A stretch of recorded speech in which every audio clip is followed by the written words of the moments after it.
And one of the questions has been political crisis. Is there a political crisis? Or in the first place, what political crisis?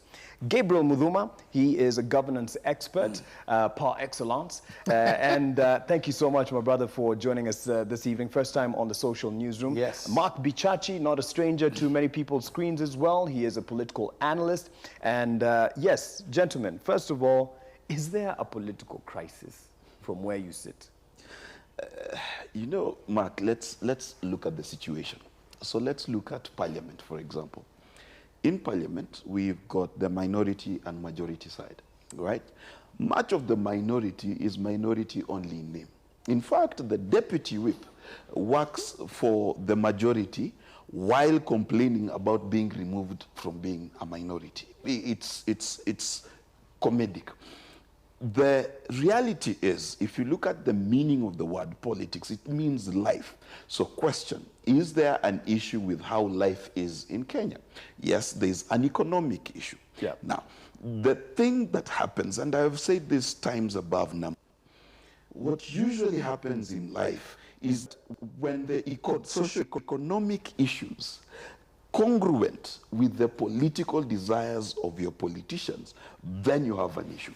So the issue is this. For you and I, there's pain at the petrol station. There's pain when you're paying your electricity bill. There's pain when you're buying sugar. Now, that pain is transferred into the political arena. Now, in that political arena, do they feel the same pain we do? No. They are in GK cars, they've got nice pension and salaries and things like that. However, there is a political problem in this country. What happened? Number one, we spent 4 years in very acrimonious campaigns, name-calling and whatever. Then we got into a government that was seen to be very vindictive. Yes. For example, our deputy president said, if you didn't vote for us, back of the line.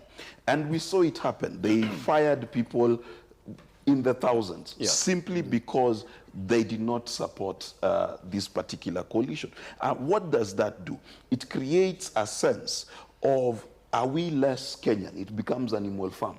You know, some animals are more equal than others.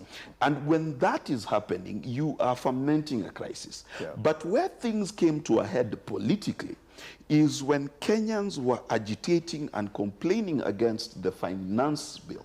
Yeah. And then what happened is they saw both the majority and minority in Parliament not speak for the people. Now, why is that important? It is important to remember that 99% of the revolutions that happened and dethroned monarchies in Europe were about the economy and, number two, representation of the people in Parliament. We saw the Arab Spring. Yes. So the issue is this, that if today we did not have economic problems, and if Parliament, not forget about William Ruto, forget about Raila Odinga, if Parliament was seen by the people to be defending the desires of the people, that if Pasaris, when she went to vote, voted with the people, we would not be where we are. So that's what the crisis is. It's economics, it's politics, and then it is a Parliament that the people feel they cannot trust to represent them.